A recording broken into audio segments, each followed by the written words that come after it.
can you walk me through this situation, like from a quarterback's point of view? Because I think it is very unrealistic to expect Josh Allen to make that throw. Turn over essentially. There. That's how good freaking Spags is he dares you to do the 401 answer.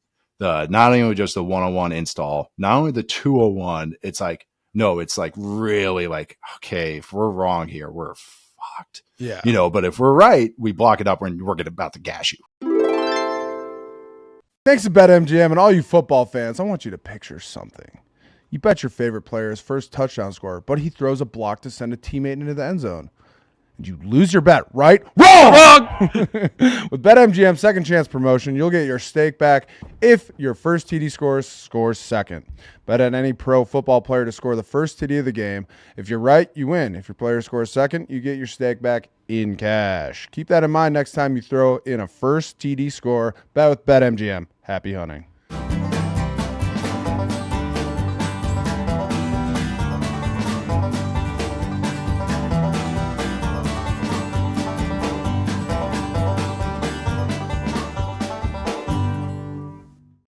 What is up, everybody? It's the Butter King. Welcome to the Butter King's Wednesday Roundup. We're still workshopping the name.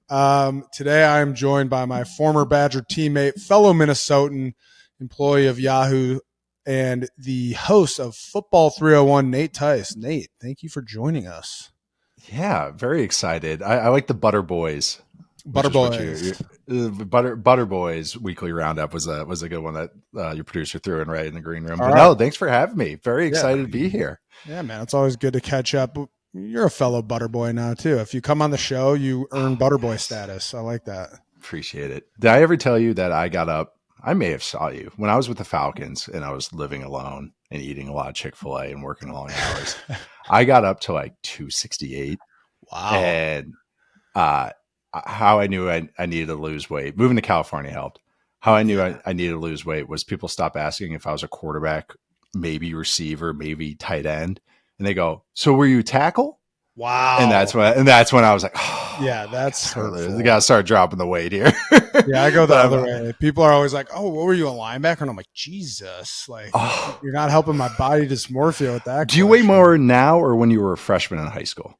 I'm more now, but not by a whole lot. That's pretty crazy. Yeah, I'm like 280 right now. I think my freshman year I was like 270. I remember. Yeah, I remember. You the only team that ran a 3-4 because of your ass. Literally because of your ass. Nate and I were high school rivals. Nate went to Edina. Yeah. I went to Minnetonka, and Nate was a quarterback. I was a nose guard. So yeah. Back in the glory days, Friday Night Lights. They dropped 8 every play. We ran quick game and had no idea what to do. Yeah. And I remember, like, dude, you guys had the biggest splits out of your offensive line. I was like, what do you guys think you are, the Dallas Cowboys? New York Jets? It was like version 0.01 of like good spread offense of what offenses are now. It was like, it was the bare bones. It was like, let's try and copy stuff we saw on TV and see if it works. Good times, man. All right. Well, we're here to talk some football, man. So I'd love to get right into it. I don't know if you know this, but there is a football game coming up here in what, a week or 2 weeks? I've lost all track of time on my I've been on a little bit of a bender, but 2 weeks or so. It's exciting. Yeah, and then you go to New Orleans. I'm going to New Orleans on Tuesday, yeah. Okay, I go Sunday to Sunday. I leave before the game. I'm hoping to see you out there, brother. I hope to see you as well, but I'm hydrating. Yeah. So let's talk about this matchup here. What I think we just kind of get right into it, man. Like, what do you feel like is the most critical matchup on either side of the ball here? Just from maybe like a one-on-one matchup or a unit matchup? Yeah. I think anytime you play the Eagles, it's all right. Well, now their defense is pretty good, but it's how you go against the offensive line. It's just like that's what you have to stop. That's what you have to somehow disrupt, which is easier said than done. I think this year the Eagles have been much better against the blitz, and Jalen Hurts has. Yeah. And going against Spags, usually that's like, oh, how does Spagnuolo do and his defense do against this quarterback? Yeah, it's been a little iffy with Hurts in the past, but this year they've been much better, and their offensive line's been much better. So you kind of take that card away. But Spags also has a bye week, so. But then also in the run game, the Chiefs have kind of tapered off a little bit, stopping the run. But the thing that they've really been kind of a little bit iffy against is 2-back runs, like I formation, king stuff, fullback stuff. Eagles kind of don't really do that. They have a fullback and they kind of toy with it a little bit, but it's like, yeah, exactly. It's kind of, and Calcaterra is truly a receiving tight end, so, but it's just kind of, that's what's fun about the Super Bowl is you get that bye week. So you kind of see if teams get creative, they attack those kind of things, but that's really what I always just kind of focus on before anything else. I mean, I love the O-line for the Eagles, a little banged up with Juergens and Landon Dickerson. So curious to see how they, kind of what the injuries are and if they're able to get healthy. I suspect that one of them should be available, but still pretty early. The backs aren't fun. No, that is not fun. And, but dude, shout out to them for grinding it out. Like I know everyone's banged up, but like they're dealing with some serious stuff. Anytime you see Landon Dickerson kind of limping around, it's something that is, those are two tough motherfuckers. So one of the matchups I'm excited to see is, I'm a defensive guy, so let's keep it. Of course, let's keep it defense. There's two on this. The defensive line matchup I'm excited to see would be like Jalen Carter. I love watching him play against Creed Humphrey. I think Creed is a really good center. I feel like he might be the best center in the NFL. So that's one that I'm excited to see. But then also, those stud young DBs from the Birds like Cooper, Quinion Mitchell, who both played great in the championship game. I'm kind of just excited to see them match up against Patrick Mahomes. I don't know if that's necessarily a matchup, but like these young guys in the biggest stage of their lives, they've been playing unbelievable football. Like, is the moment going to be too big for them? How are they going to, kind of come out and disrupt Patrick Mahomes and the Chiefs offense? And the Chiefs offense is super, confident and poised, and they've been there before. So it'll be interesting to see that matchup against, two younger players who are in their first Super Bowl. Yeah, one coming from Toledo. Like, that's what's pretty insane. Like a year ago was a Senior Bowl, and Quinion Mitchell, like when I was working with the Athletic, I was working with Dane Brugler, and who's like one of the best draft experts out there, and if not the best. And he ID'd Quinion Mitchell like middle of last season, and then he was just like, he had him like 29 on his first big board, and I was like, oh, Toledo, all right.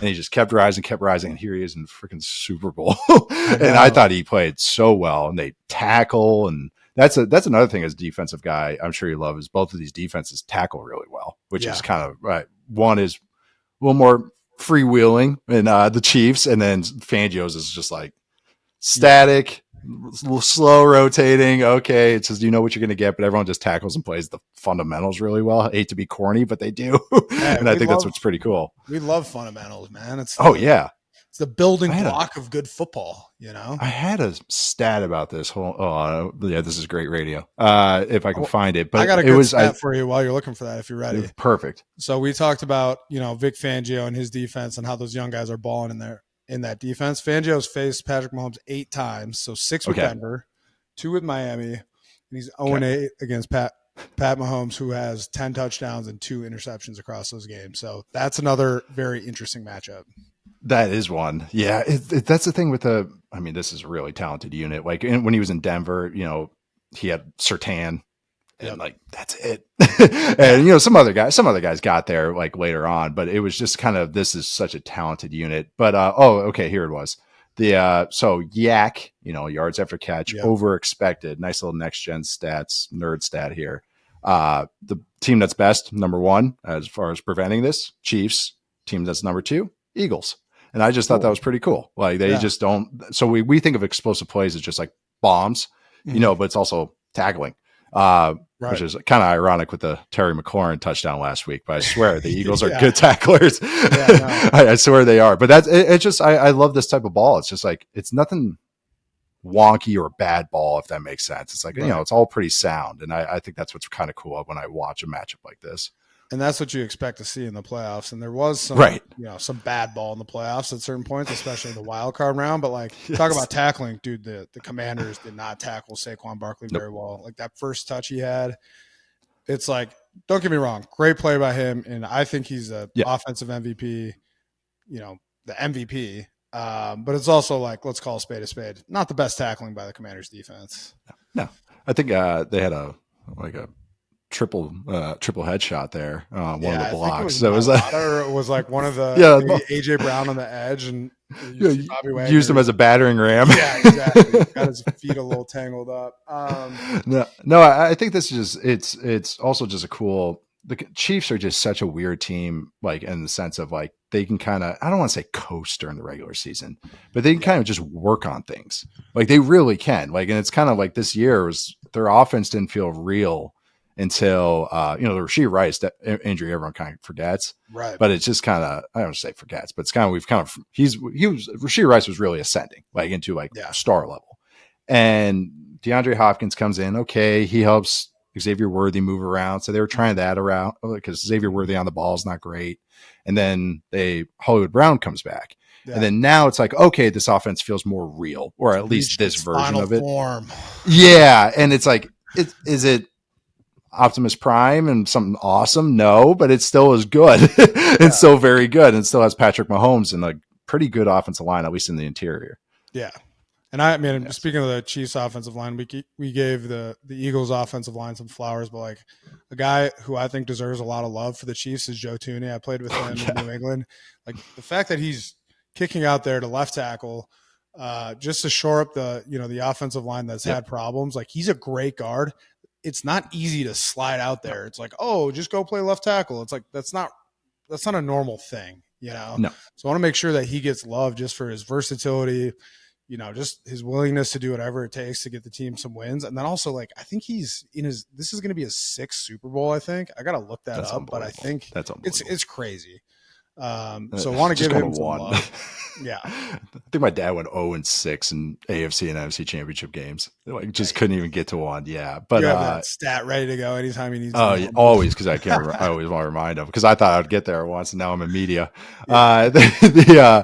That's a great point with Thuney too, is like also just dropping him in. Oh yeah, go against Will Anderson, Danielle Hunter. Have fun out there. But like just playing both spots. The next week, like yeah, and then Von Miller, Rousseau, all those guys. But I know that's a great point. And like when he even just bring it in there, like I was curious if they would go with Humphreys or him at guard, Humphreys on the outside, and Humphreys gave up like a 30% pressure rate in week 18. And I was like, I think I know what they're going to do. I think I know which way they're going to lean, but it isn't easy. And especially he's played tackle before. And also just like the mental load of that is crazy to me because it's not like the guy next to him has played a lot of ball. Right. So, he's helping him out probably a little bit too. And you already gave a shout out to Creed Humphrey, but I'm glad he did because he is probably the best center in the game. Right. Yeah. He's super mobile and like no knock against him. Like not a super impressive body by any means. No, like very square built. Yeah. But like gets the job done. He's a really good player, man. And you see him out on the perimeter, even on screens and, Andy reads stuff like that. So he's fixed his snap too. That was always an issue with him. He used to rifle him. Ball, so yeah. Is that he changed it? Yeah, I noticed. He changed it. Yeah, as a nose guard, I used to just line up right over the ball. I noticed that right away this season. He changed it last year, I want to say, but that because that used to be an issue for him. He would snap a lot low because he'd be firing out, and that ball would come hot. And that was always something that I was like, God, Mahomes it's crazy what athlete, like the hand eye he has and stuff that like handle those. But that was the thing. I think they changed it to the kind of like knuckleball snap, I should say. Yeah. Like just so it doesn't. Yeah, but it's worked. I think that helps out a lot. And he's a lefty. Yeah, interesting. That probably screws you up as a nose guard too. Yeah, you're so used to attacking the center snap hand, and then all of a sudden you're like, wait, this ain't right. Like what's going on? Yeah, Current was a lefty. Jay Current, remember? Yeah. It sucked as a quarterback under center lefty. You have to get so used to it, like because it just comes in differently too. But yeah, that was my first lefty. You never forget your first. Yeah. All right, back to talking about the Super Bowl, Nate. A couple things that I want to ask you about. You mentioned obviously Spags blitzes a lot. Yeah. One thing I noticed about the Commanders game is Dan Quinn, like they blitzed. I think I had some stats at one point, but it was like 57% of the time, which was up from like mid 30s at some point. Up until that point in the season, I feel like Jalen played his best game that I've seen in a while. I was really impressed with him. How do you feel like as a quarterback? Like, I feel like I'm not qualified to talk about quarterback play because I'm a fucking nose guard. But just like, how do you feel about Jalen matching up against the blitz and some of the more exotic stuff that Spags is expected to bring? Yeah, I think now he just has a better better understanding of not just like, okay, immediately bailing, at least hanging in the pocket. Like that's the thing. That's the hardest part about going against a blitz when you're a quarterback is you see a guy running, the protection's supposed to get him. But you have to not look right at it. You have to trust that your running back's going to go there or the guard's going to slide over there. And that's like leaning into the punch a little bit, like as a boxer. Like you got to trust that it's going to work. So I think that's always the first thing. And that's what kind of, me as a quarterback, I would kind of get disappointed with Hurts, especially against like a Todd Bowles defense. Yeah. Like a lot of exotic stuff. And that like, as soon as he saw color, he was like, I'm gone. Yeah. And it's hard to win that way. It just, you can, but it's just very hard, especially in the playoffs when everything's so tight. And I think this year he's just finds an answer. Like he just hangs, I'm going to throw. He still sometimes can get a little skittish, but it's still, I think, is like just hanging in there and at least being efficient and trusting that his protection is going to be there and or he's going to, AJ Brown's going to make another great play for Devontae Smith or Goddard or something like that. They've also, Kellen Moore's given them good answers. Moore is really, it's kind of nice for me as watching it. They do a lot of things like Moore's a Scott Linehan guy, and Scott Linehan was my dad's offensive coordinator. Yep. So I recognize it. So I kind of like, so it's a very sound. And I think that's helped out too, is like their protection stuff is a little bit better. Last week was a little tough with Landon in there, but he's doing all he can. But it's just with Juergens in there, I've been very impressed with Juergens' mental side too. And that's really helped out against the blitz as well. I love Juergens as a player. And I think people like, obviously the conversation before the season is how is Cam Juergens going to step in with Kels retiring. One thing I think a lot of people don't realize is how much Kelsey did as a vet, just calling out blitz protections, making the quarterback at ease. And like, listen, those are tough shoes to fill in Philadelphia. And I love Kelsey, but I think Cam has done a really good job. Like he's just got this toughness that I respect. And also like, dude, he's banged up last week. The touchdown on the design quarter, I think it was a draw that Jalen had. Like Cam did such a good job on the second level. I think he sealed the safety off and got Jalen in the end zone. So like, shout out to fucking Jergy, man. Big fan of his. It really is. And I'm glad you brought up the center stuff though. It's like people don't realize how important a good center is, and especially for a young quarterback or any type of quarterback. And I'm glad you brought that up because before the season, that was what I was curious about with the Eagles. It's like Kellen Moore had Dak Prescott do a lot, and also Justin Herbert did a lot before the snap. And I was like, all right, is he can put a lot on a first year center, quote unquote, first time starting center. And Juergens has been great. Like I think he's just been so good at it. So I love him as a player too. So you brought up Kellen Moore. I want to make sure we give the Chiefs attention to a little bit of an Eagles homer pod here. Like I know where my bread is buttered. Okay. But it's totally fine. Kellen Moore, I feel like lately, just with the way the coaching cycle has gone, has become a super hot name within the last, I don't know, 2 weeks, I feel like. Where do you think, like just looking ahead to the future a little bit, everything goes well for him in the Super Bowl or like he calls a good game, whatever. Is there anywhere you think would be a great fit for Kellen Moore? Are the Eagles expecting to lose him? It kind of feels that way at this point. Yeah, I mean, very rapidly, it would seem like it's just fun when the news gets dropped, like how quickly everybody says it. But like once McCarthy dropped out of New Orleans, that it becomes real again. Like, because I actually thought Kellen was all set up for the Cowboys, and I was like, man, it's kind of like part of me though was like, all right, they keep giving Schottenheimer another interview. And they also, like, if they would have hired Moore, they would have hired him by now. Like, or they would have kind of like done something would have happened. And I know the Eagles were still playing and everything, but they would have just paused. It wouldn't have been so rushed. And also, like, would have been weird to hire Moore after he went to LA and then Philly and then bring him back to like become the head coach. So that kind of was starting not to add up. And I thought, I mean, New Orleans is the one spot that's still open. And it's also just like it's one of 32 jobs.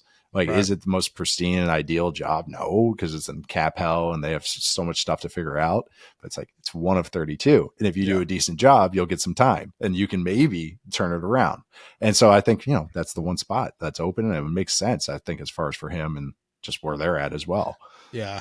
Initially, I mean, before Aaron Glenn got hired in New York, I thought that'd be a good fit, they've had, defensive head coaches in the past. Oh my God, forever. And it seems like a young offensive kind of a young, sexy offensive coordinator might be something like a refreshing change for them. Right. Especially one that like all those, gets younger, like Yeah. players and all that too, like very much young. I mean, shoot, it's my class, I know. which just blows my mind. I mean, A lot of my Liam Combs, guys I played against and with are coaches now. I'm like, what the fuck? oh my God. Like, Did you Nick Rawlis? yeah, dude, I was going to say Minnesota guy. He went to Ghana, right? Yeah. Yeah. So I know his two older brothers, they were on either grade above and a grade below. Mike, right? Mike and Matt. Yeah. Yeah. Mike, I played against in high school. Yes, that makes sense. Yeah, Mike was the wrestler.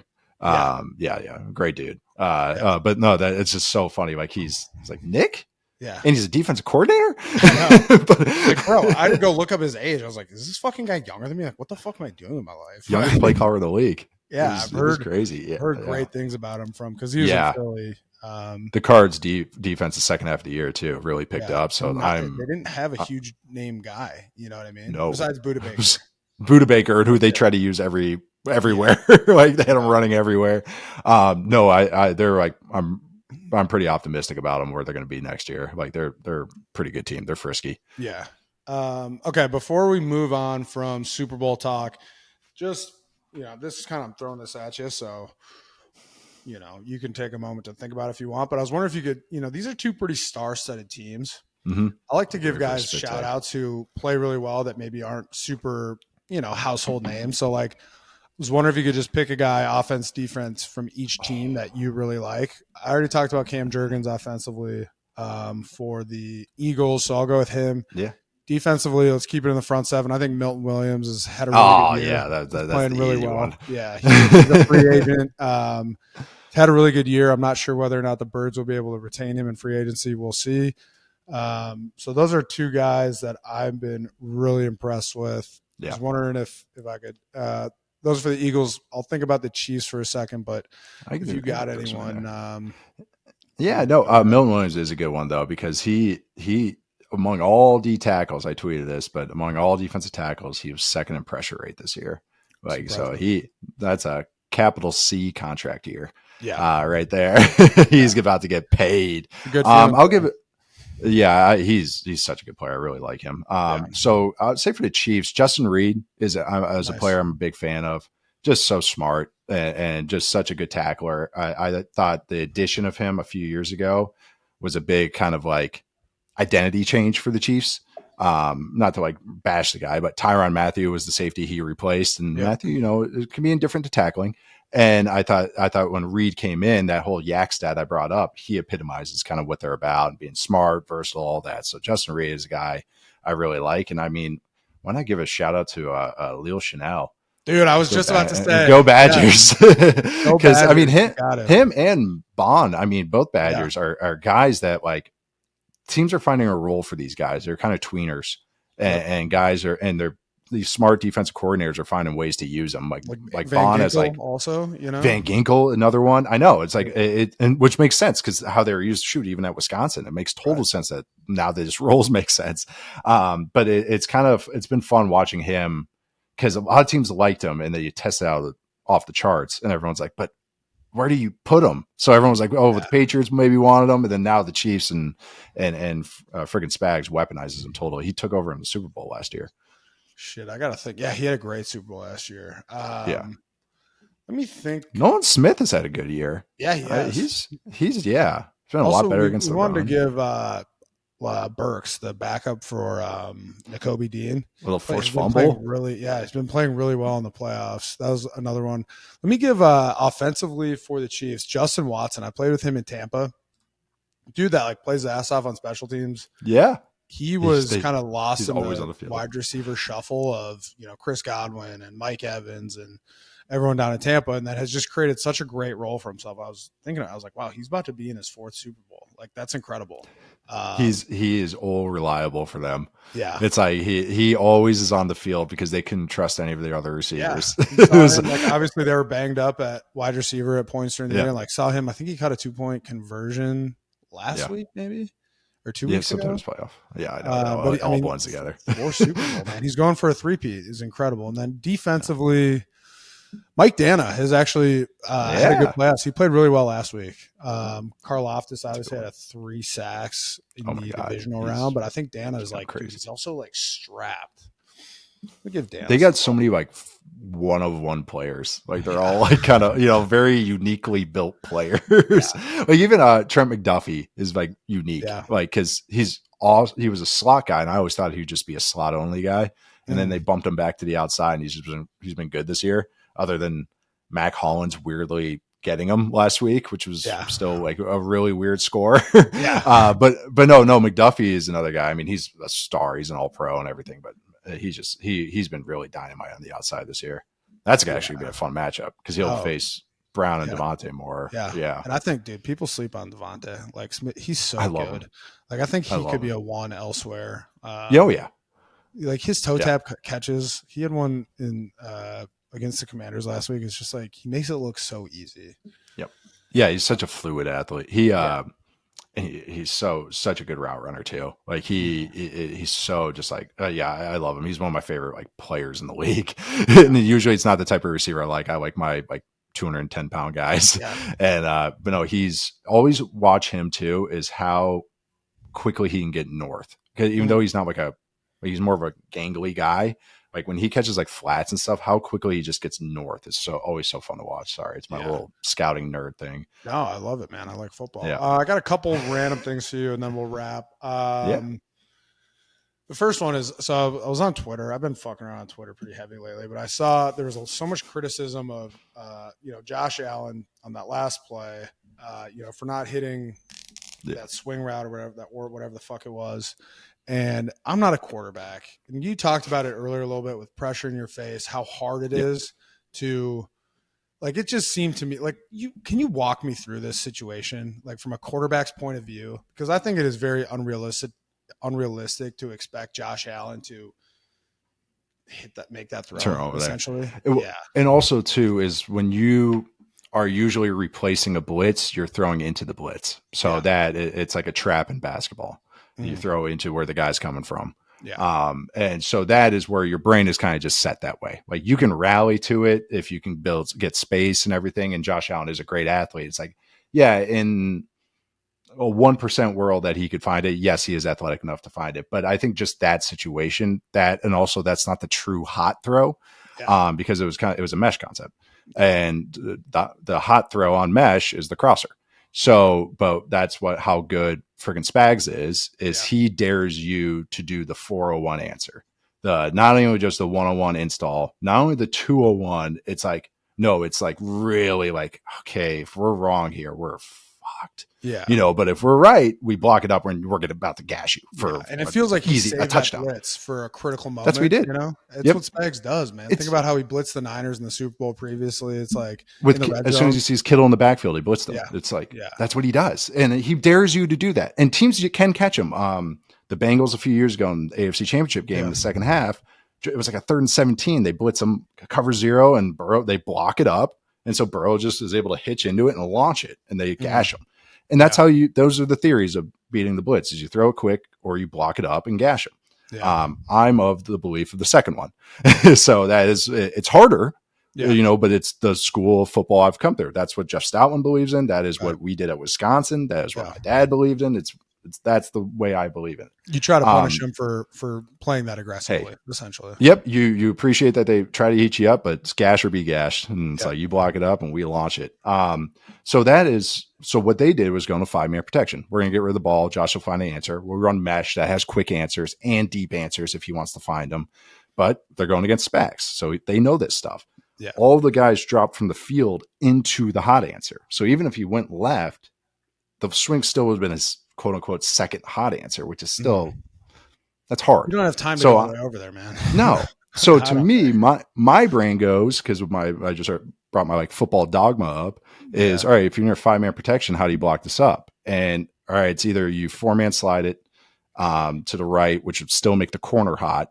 And okay, maybe he's looking into it and he can make a move on him. Okay, it's Trent McDuffie, really good blitzer. All right. Or the perfect answer is you full slide all 5 guys to the right. But That's a scouted look that Yeah, I you saw practice some- against. I can't That remember who it that was. is. Someone from the Bills said that they had basically faked that previous blitz Yep. where everyone showed and then they dropped out. So They show that front all the time. Yeah, it Yeah. feels like Spag set that up pretty well. Yep. Yep. Throughout the course of the playoffs and through the course of that game. So it's like, yeah, in a perfect situation. You're going against one of the GOATs of defensive coordinating, like one of the best game planners and game play callers in playoff history. Like it truly is. So he's up there with Belichick. So it's like, you got, sometimes the defense is good. Like sometimes, and yeah, the offense could find an answer, but it's like, again, you're asking for the most advanced answer possible, which is just like, yeah, that's hard. That's really hard on a fourth down on the road for your entire season. Okay. Yeah. Okay. I mean, they're superheroes, but they're not all perfect. Man, so usually I get into the weeds on, O-line, D-line technique and things like that. So like to hear from a quarterback it's fun for me because it's just so educational. My family and I, we like to go out west and travel in the summer sometimes, and we've gone to Montana for long stretches. And when we go out there, it can be expensive to travel. You got 3 kids, you're lugging them across the country, the plane tickets add up. When you're gone, you can be double dipping. You can be enjoying your vacation and making money at home. Passive income, my favorite kind of income. Your house might be worth more than you think it is with Airbnb. Find out more at airbnb.com/host.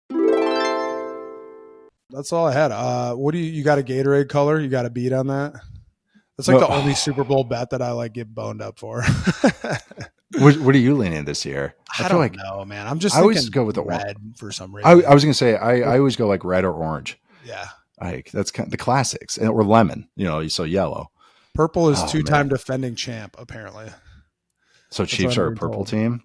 I don't know. Yeah, I guess their trainers just love the purple Gatorade, or what their players do, because that's got to be like a leadership thing, right? Leadership council. What Gatorade do we prefer on the side? Yeah, leadership council. Like, hey guys, we got a very serious meeting today.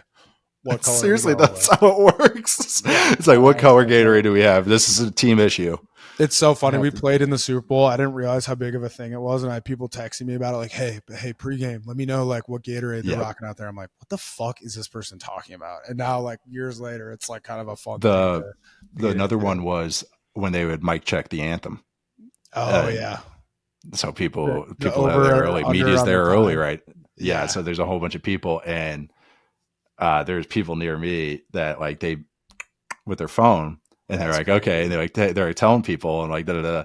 And then the real one went 30 seconds longer. It was so funny. They thought, easy under. She's like 20 seconds under. Like, and then she went like 20 seconds over, 10 seconds over. I'm always picking the over for Anthem because it's like, this is the biggest stage for some singers. Like, they're going to draw this shit out. They want to impress Absolutely. Absolutely. I don't even know what the stats are, but that's my theory too. I was like, this is, have you ever met a theater kid? Exactly. They want the mic, baby.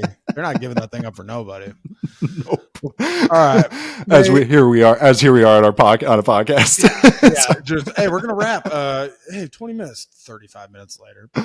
My bad. Well, cool, man. I appreciate it. Always great talking ball with you, and hopefully I'll see you next week in New Orleans. Yeah. Nate and I have known each other all for a fucking long time, all the way back to Minnesota high school athletics. So appreciate you coming on, Nate, and chopping it up with you. Everyone, please check out Nate's podcast, Football 301. It's great. Thanks for having me. That's a lot of fun as always.